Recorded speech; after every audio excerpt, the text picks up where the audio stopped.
नमस्कार साथियों, अगर आप फास्ट सीखना चाहते हैं, इतना फास्ट कि लोग दांतों तले उंगली दबा लें और आखिर में ये कहें कि ये ऑलमोस्ट अनफेयर है, कैसे इतना फास्ट आपने सीख लिया, तो ये वीडियो आपके लिए है। ये बात किसी से छुपी हुई नहीं है कि आज के इस एआई के ज़माने में इंटेलिजेंस एक कमोडिटी बन के रह गया है। आपके पास कोई भी स्किल है, ये आपको एक टेम्पोररी एडवांटेज तो दे सकता है, लेकिन आपको हमेशा बढ़ा दिलाने में ये कामयाब नहीं होगा। सही सफलता तो आपको तब मिलेगी जब आप हमेशा लर्निंग में अन्य लोगों की तुलना में किस तरह से आगे रहें। तो दोस्तों, हम आपको कोई हैक्स नहीं देंगे, सीधे हम उस पॉइंट पर चलते हैं कि किस तरह से आप फास्ट लर्निंग कर सकते हैं।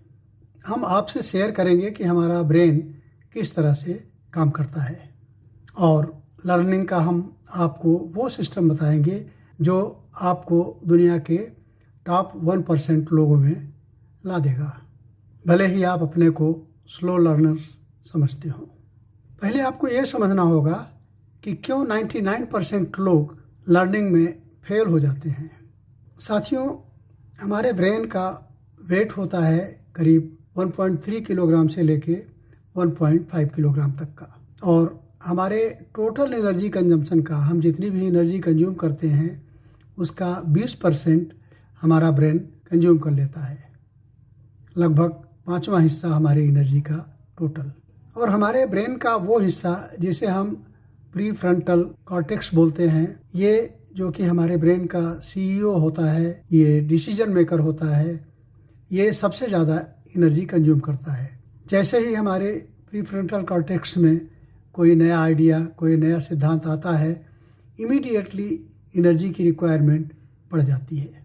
इस तरह से हमारे ब्रेन का ये पार्ट एनर्जी वाइज बहुत ही एक्सपेंसिव है। ये हमारे कॉग्निटिव स्टडीज़ का एक टाइनी बाउल है। कॉग्निटिव स्टडीज़ का मतलब जो सेंटर, जो ब्रेन का पार्ट हमारे सोच विचार इसके लिए जिम्मेदार है, ये वही पार्ट है और ये बहुत छोटा होता है। 99% लोग क्या करते हैं, इस छोटे से पार्ट में ज़्यादा से ज़्यादा इंफॉर्मेशन जैमिंग क्रैमिंग ये करके भरना चाहते हैं। आप सोचिए कि अगर एक कप में, चाय का जो एक कप है, उसमें आप एक बाल्टी पानी डाल दें तो उस कप में कितना पानी रुका रहेगा? क्या एक बाल्टी उसमें रुका रहेगा? नहीं, उसमें फिर भी वही कप भर के पानी रुकेगा। साथियों, यही वो ट्रैप है जिसकी वजह से 100% लोग फेल हो जाते हैं। आज एआई के ज़माने में हमारा एआई मिलियंस ऑफ प्रोसेसेस को, करीब 10 लाख प्रोसेसेस को पैरेलल में एक साथ रन कर सकता है, लेकिन हमारा ब्रेन ऐसा नहीं कर सकता। हमारा ब्रेन सीरियल लर्निंग के लिए बना है, one transfer at a time. इसलिए साथियों, अपने ब्रेन को थोड़ा ब्रेक दीजिए, थोड़ा टाइम दीजिए। साथियों, कार्नेजी मेलन यूनिवर्सिटी में एक एडेप्टिव टेस्ट सिस्टम अप्लाई किया गया। स्टूडेंट्स का टेस्ट लिया गया, उनके प्रीवियस परफॉर्मेंस के बेसिस पर धीरे धीरे हार्डर मटेरियल उनको लर्न करने के लिए दिया गया। इस तरह का सिस्टम, ये टेस्ट स्टूडेंट्स को बिल्कुल पसंद नहीं था। ऑलमोस्ट वो इसे हेट करते थे। बावजूद इसके उन लोगों से जब टेस्ट के बाद रिजल्ट देखा गया तो जो स्टैंडर्ड टेस्ट का जो पढ़ने का जो तरीका था, उससे इन लोगों ने 2 गुना ज़्यादा सीखा था। और यही वो पॉइंट है दोस्तों जिसे हम मिस करते हैं। हम हमारे ब्रेन में फ्रिक्शन फील करते हैं और उसे एज्यूम कर लेते हैं कि ये हमारा फेल्योर है। न्यूरोसाइंस इसे जेनरेशन इफेक्ट कहता है। न्यूरोसाइंस के अकॉर्डिंग जितनी मुश्किल से हम किसी क्वेश्चन का आंसर हम डिराइव करते हैं, समझते हैं, उतना ही डीपली वो हमारे ब्रेन में वायर्ड हो जाता है। अगर हम किसी चीज़ को बड़ी आसानी से उसका आंसर हमें पता लग जाए तो वो बड़ी आसानी से हम भूल भी जाते हैं। 99% लोग एआई को एक बैसाखी जैसा यूज़ करते हैं, उसको अपना गाइड या कोच नहीं बनाते। हमारा दिमाग वास्तविकता में स्ट्रगल को लाइक करता है, वो स्ट्रगल को हेट नहीं करता। वो चाहता है कि उसे अधिक से अधिक स्ट्रगल करना पड़े। अब यहाँ क्वेश्चन ये आता है कि अगर ऐसी बात है तो हम अपने ब्रेन में किस तरह से चीज़ों को डालें, कैसे हम इसे फीड करें। इसके लिए हमें एक बेटर लर्निंग सिस्टम की ज़रूरत होगी और हम इसे कहते हैं 3C प्रोटोकॉल। 3C का मतलब है कंप्रेस, कंपाइल एंड कंसोलिडेट। जैसे जैसे हम इस कंप्रेस, कंपाइल और कंसोलिडेट कंसेप्ट को यूज करते जाते हैं, धीरे धीरे ये हमारे लर्निंग मशीन को बहुत फास्ट करता जाता है। और जब हम तीनों C के कंसेप्ट को कंप्लीट कर लेते हैं तो हमारा ब्रेन हमारे ऑर्डिनरी ब्रेन के ऑर्बिट के बियॉन्ड काम करने लगता है। तो चलिए हम लोग इसे समझने की कोशिश करते हैं। फर्स्ट C जो कंप्रेस है, उसको समझने से पहले हम आपसे चर्चा करेंगे chess grand master Carlsen Magnus की। कार्लसन मैग्नस हमेशा चेस बोर्ड पर जब बैठते थे वो खेलते थे और जीतते थे। जब भी वो चेस बोर्ड पर बैठते थे तो वो किसी पर्टिकुलर स्पेसिफिक मूव, कोई खास चाल के बारे में नहीं सोचते होते थे। उनके दिमाग में क्या चल रहा होता था उस समय, ये बड़ी ही दिलचस्प बात है। चेस के ग्रैंड मास्टर, इनके ब्रेन की कॉग्निटिव स्टडी जब की गई तो ये पता लगा कि इनके दिमाग में एक साथ 50,000 से लेके 1 लाख तक पैटर्न इंटरनलाइज होते थे। लेकिन ये इन सारे पैटर्न को याद करके नहीं बैठे होते थे, मेमोराइज करके नहीं बैठते थे। वो ढेर सारे पैटर्न्स को मॉडल के रूप में बना करके जितना उनके ब्रेन में हैंडल हो सकता था केवल उतना ही वो कैरी करते थे। वो ऐसा क्यों करते थे? साथियों, मॉडर्न स्टडीज से ये पता लगा है कि ह्यूमन ब्रेन एक बार में ज्यादा से ज्यादा 4 इंडिपेंडेंट आइडियाज को एट ए टाइम जगल कर सकता है। जैसे कोई आदमी 4 बाल को दोनों हाथों से फेंकता रहे और उन्हें जमीन पर नहीं गिरने दे, उसी तरह से अगर 4 की बजाय आइडियाज बढ़ गए, ज्यादा हो गए, तो वो बॉल ड्रॉप हो जाता था। ऐसे ही ब्रेन का था। तो फर्स्ट C जो कंप्रेस है वो मेमोराइजिंग नहीं है, बल्कि वो क्या करते थे कि कंप्रेस करके रिड्यूस कर लेते थे चंक्स में और उसे मॉडल का एक रूप दे करके उसको मेमोराइज करते थे। हम यहाँ पर आपको एक एग्जांपल देंगे 80-20 का फ्रीक्वेंसी डिस्ट्रीब्यूशन का। नॉर्मली होता है कि 20% ऑफ द पॉपुलेशन, जो हमारी पॉपुलेशन है या कोई भी चीज़ है दुनिया में, 20% तो ऐसा होता है जिसका परफॉर्मेंस 80% के लेवल का होता है। बाकी 80% जो परफॉर्मर्स होते हैं उनका परफॉर्मेंस केवल 20% के लेवल का होता है। तो इस केस में क्या किया जाता है कि हम किसी भी बुक्स के केवल 20% पोर्शन को, जो कि ज़्यादा इम्पॉर्टेंट होता है, जो हमारे लिए यूजफुल होता है, हम उसको अच्छी तरह से पढ़ते हैं। इवन हमने अपने स्टडी टाइम में इसको यूज किया था। तो ये 20% जो मटेरियल हम पढ़ रहे हैं, स्टफ जो हम तैयार कर रहे हैं, वो हमें 80% बेनिफिट देता था। तो हम लोग क्या करते थे, या तो आप लोगों को क्या करना होगा कि सेलेक्टिव चैप्टर्स आपको पढ़ने होंगे केवल 20%।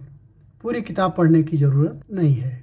वैसे भी कोई भी बुक मोस्टली हमको बताती है 1 या 2 आइडियाज़ के बारे में। 1 या 2 आइडियाज़ को लेकर के, उस थीम को लेकर के कोई भी राइटर बुक को लिखता है। साइंस मैगजीन के एक पेपर से ये पता लगा है कि हम कोई भी नई चीज़, नई आइडियाज़ को तब तक नहीं लर्न कर सकते, नहीं सीख सकते, जब तक कि हम उसे किसी अपने उन आइडियाज़ के साथ जोड़ न लें जिसके बारे में हम अच्छी तरह जानते हैं। यही है मास्टरिंग का सीक्रेट। और तब आप इसको यूज कर पाएंगे कि हमने इसको कहाँ देखा था। जब ज़रूरत पड़ेगी आप इसे रिकॉल कर पाएंगे, क्योंकि आपने इसे अपने किसी जानकारी वाले आइडिया के साथ में कनेक्ट कर रखा है। यही रीज़न था कि कार्लसन मैग्नस हमेशा विजयी हुआ करते थे। वो क्या करते थे, किसी भी नए मूव को वो अपने पुराने पैटर्न के साथ कनेक्ट करके रखते थे। तो जैसे ही उन्हें मूव करना पड़ता था, कोई भी मूव चलते थे, तो उसके साथ वो अपनी मोस्ट यूजफुल पैटर्न को यूटिलाइज करते थे। आप डाटा को कलेक्ट कीजिए, स्टडी कीजिए और उन ढेर सारे आइडियाज़ को अपने आइडियाज़ के साथ कनेक्ट करिए और उसे लास्टली एक छोटी समरी या कोई छोटा सा सॉन्ग या कोई पैटर्न उसमें उसको बना लीजिए और याद कर लीजिए। हम लोग मोस्टली केमिस्ट्री में पीरियोडिक टेबल में एलिमेंट्स को मेमोराइज करने के लिए इसको यूज़ करते थे। जो लोग इस तरह से नहीं करते हैं, मोस्टली वो 99% लोग ओवरलोडेड होते हैं। ढेर सारी इन्फॉर्मेशन वो अपने दिमाग में भरने की कोशिश करते हैं। टॉप 1% लोग इस तरह से आइडियाज़ को कंप्रेस करके और कंज्यूम करने के पहले उसे कंपाइल करते थे। तो सेकेंड सी होता है हमारा कंपाइल। अधिकतर आप लोगों ने एक मूवी देखी होगी रेन मैन का, जिसके एक रियल पर्सन के ऊपर जिसे बनाया गया था उनका नाम था किम पीक। किम पीक को एक यूनिक गिफ्ट था, वो करीब 12,000 बुक्स मेमोराइज किए हुए थे। उनसे आप किसी भी टाइम किसी भी पेज का कोई भी वर्ड पूछ लीजिए, वो इमीडिएटली उसके बारे में बता देते थे और ये भी बताते थे कि वो किस कंटेस्ट में है और उससे संबंधित कौन सी इवेंट्स हैं। वो एक तरह से चलते फिरते गूगल थे। वो एक सावेंट थे, इवाजे सावेंट, और उनकी ये जो यूनिक एबिलिटीज़ थी उनके ब्रेन की, ये उनके ब्रेन की स्पेशल डिज़ाइन की वजह से थी। उनके ब्रेन की स्कैनिंग की गई थी और ये पता लगा था कि उनके जो दोनों हेमिस्फीयर हैं, लेफ़्ट और राइट, इन दोनों के बीच में जो ब्रिज है वो बाय बर्थ मिसिंग था। इतना यूनिक गिफ्ट होने के बावजूद दोस्तों उनकी लाइफ में एक ट्रेजेडी थी जिससे हम में से ऑलमोस्ट सबका दिल तोड़ देगा। उनके पास इस तरह की गिफ्ट, लेकिन वो अपनी डेली एक्टिविटीज़ को करने में असमर्थ थे। जो चीज़ हम लोग बड़े आराम से सुबह उठते हैं, ब्रश करते हैं, नहाते हैं, जो भी एक्टिविटी करते हैं, खाना खाते हैं, वो ये नहीं कर पाते थे। इन सब के लिए वो अपने पिताजी के ऊपर डिपेंड रहते थे। 58 की एज में वो ख़त्म हो गए थे, उन्होंने शादी नहीं की थी। इसी तरह से साथियों, आप पूरी दुनिया की इन्फॉर्मेशंस अपने दिमाग में भर लीजिए, लेकिन अगर आप जहां आपको ज़रूरत है आप उसे यूटिलाइज नहीं कर सकते तो ये यूजलेस है, ये कोई लर्निंग नहीं है। अधिकतर लोगों की यही कोशिश होती है कि वो इन्फॉर्मेशंस को होल्ड करके रखें। उनका गोल यही होता है कि अधिक से अधिक इन्फॉर्मेशन वो स्टोर कर लें, लेकिन इन्फॉर्मेशन का स्टोर करना कोई लर्निंग नहीं है। अब कंपाइल करने के लिए हमको 3 चीज़ों की ज़रूरत होती है। इसे हम कहते हैं टाइमर, टेस्ट और टूल। एक एक करके हम इसको समझने की कोशिश करते हैं। हमारे लर्निंग रिदम को मैनेज करने के लिए जो इस्तेमाल होता है वो है टाइमर। इसे अल्ट्राडियन साइकिल कहते हैं। हमारा ब्रेन 90-20 के बेसिस पर काम करता है। 90 मिनट्स वो पीक परफॉर्मेंस दे सकता है, अच्छे से फोकस कर सकता है, उसके बाद उसे कम से कम 20 मिनट्स का रेस्ट चाहिए। तो अब एक्शन के लिए हम क्या कर सकते हैं कि हम अपना वीकली कैलेंडर को देखेंगे और ये देखेंगे कि क्या हमारे पास 1 या 2 कोई डीप वर्क है जिसके ऊपर हम काम कर सकें। अगर है तो हम इन ब्लॉक्स पर काम करेंगे और लर्न करने के बाद उसे हम अपने दिमाग में अच्छी तरह से प्रोटेक्ट करके संभाल के सजो लेंगे। ये तरीका है फास्ट लर्निंग का।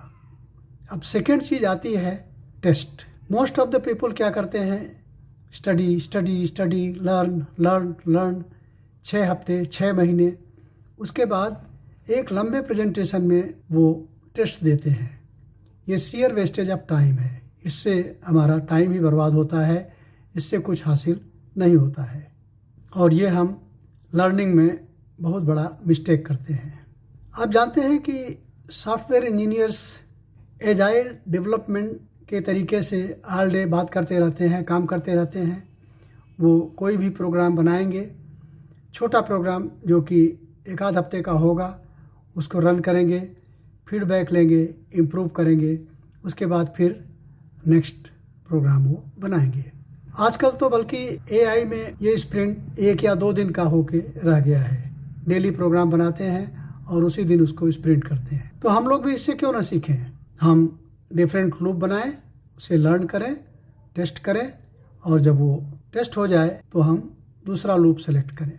और टेस्ट करने का क्या तरीका हो, इसके लिए भी एक मेथड है। टेस्ट करने का तरीका जिसको हम बोलते हैं टूल। टेस्ट करने का टूल नंबर 1 ये है कि हम उस वर्क को जब टेस्ट कर रहे हों तो बहुत ही स्लो पेस से प्ले करें। जैसे मान लीजिए कि आप गिटार प्ले कर रहे हैं, उसको आपने सीखा है तो उसको बहुत धीरे धीरे फोकस करते हुए, उसके माइक्रो मूव्स को भी ध्यान में रखते हुए टेस्ट करें। और ऐसा एक बार नहीं कई बार करें। लेकिन एक चीज़ का ध्यान रखें कि स्लो काम बोरिंग होता है, इसलिए अपने फोकस को उस पर बनाए रखें। इस तरह जितना स्लो आप इसको टेस्ट करेंगे उतना ही फास्ट आप सीख पाएंगे। दूसरा टूल है इमर्सन। म्यूजिशियंस से आप बात कीजिए, वो आपको बताएंगे कि आप किसी भी बैंड को कितना भी रिहर्सल कर लीजिए, कितना भी सीख लीजिए, लेकिन जब आपको रियल स्टेज पे परफॉर्म करना होगा तो एवरीथिंग गोज हेवायर। हर चीज़ तितर बितर हो जाती है, आप बोल नहीं पाते, आप परफॉर्मेंस नहीं दे पाते। इसके लिए बेस्ट तरीका है आप मिरर के सामने देखते हुए प्रैक्टिस कीजिए। हो सके तो रियल पब्लिक के सामने एड्रेस करते हुए टेस्ट कीजिए, या दीवार को ही आप ये समझ लीजिए कि ये हमारा ऑडियंस है। आप प्रैक्टिस कीजिए, परफॉर्म कीजिए और टेस्ट दीजिए। थर्ड टूल जो है वो हमें सबसे ज़्यादा पसंद है, वो है टीचिंग का। किसी भी एक्टिविटी को, किसी भी आइडिया को, किसी भी चीज़ को आप लर्न करें, अच्छे से तैयार करें, उसके बाद आप किसी को टीच करें, किसी को सिखाएं, किसी को बताएं। ये हमने अपने स्कूल टाइम में और कॉलेज टाइम में बहुत किया है। इससे हम कॉन्फिडेंट हो जाते थे कि हमको सब्जेक्ट के बारे में जानकारी है, और नहीं जानकारी है तो हम उसको दोबारा तैयार करते थे, जिससे पढ़ाते समय हमसे मिस्टेक ना हो जाए। हमारे सर थे वो मॉनिटर करते रहते थे। इस तरह से दोस्तों हम लर्निंग सीखते हैं, इंटरनलाइजिंग करते हैं, रीफ्रेमिंग करते हैं, और एक बार नहीं कई बार करते हैं, जब तक कि हम इसे डिफरेंट एंगल से अच्छी तरह से सीख न लें। इस तरह से हम कंप्रेस और कंपाइल कर लेते हैं। अब बारी आती है कंसोलिडेशन की। थर्ड सी जो है वो है कंसोलिडेशन। साथियों, कंसोलिडेशन इसलिए ज़रूरी है कि जिससे वो हमारे दिमाग में, हमारे ब्रेन में हमेशा के लिए रिटेन हो सके, हम उसे कल भूल न जाएं। कंसोलिडेशन 2 स्टेज में ज़रूरी है। फर्स्ट स्टेज है हम अपने ब्रेन में आइडियाज़ को, इंफॉर्मेशंस को, लर्निंग को भेजते हैं। लेकिन दूसरा स्टेज बहुत ही इम्पॉर्टेंट है, वो है रेस्ट का स्टेज। इसी रेस्ट के फेस में रियल कंसोलिडेशन होता है, और इसे हमें माइक्रो और मैक्रो दोनों लेवल में करने की ज़रूरत है। जैसा कि हमने अभी आपसे पहले बात करी थी कि हमारा अल्ट्राडियन साइकिल हमारे ब्रेन का 90-20 होता है, तो हम मैक्रो लेवल पर इस तरह से मैनेज करेंगे कि 90 मिनट के डीप वर्क के बाद 20 मिनट का हम रेस्ट ब्रेन को दें, और इस 20 मिनट को हम नाम देते हैं NSDR, non sleep deep rest, जिसे संस्कृत में योग निद्रा भी कहते हैं। साथियों, ये बहुत ही हेल्पफुल होता है। हमारे दिमाग में जो लर्निंग होता है वो इसी फेस में ज़्यादा होता है। ये तो हो गया साथियों हमारे मैक्रो लेवल की वर्क और रेस्ट का टाइमिंग। माइक्रो लेवल पर हमें क्या चाहिए कि जो हम 90 मिनट की लर्निंग करते हैं कंटिन्यूअस, उसमें बीच बीच में 10 या 20 सेकेंड का ब्रेक लें और माइंड को रेस्ट दें। जब हम अपने ब्रेन को 10-20 सेकेंड का रेस्ट देते हैं, उस पीरियड में हमारा brain 10 to 20 times faster speed से जो कुछ भी हमने लर्निंग किया है उसे रन करता है। इस तरह से ये करीब 10 से 20 बार रन करता है और रिपीट होती है हमारी लर्निंग। इस अल्ट्राडियन साइकिल के 20 मिनट के रेस्ट पीरियड में क्या करना चाहिए? हम सो नहीं जाएंगे, जैसे कि हमने आपसे चर्चा की। NSDR, non sleep deep rest में जाएंगे, सोएंगे नहीं, रिलैक्स करेंगे, आंख बंद भले कर लें लेकिन नींद नहीं आनी चाहिए। अपने दिमाग को आप डिस्ट्रैक्ट नहीं होने दें। हो तो आवश्यकता हो तो आप एक लीजर वॉक भी ले सकते हैं।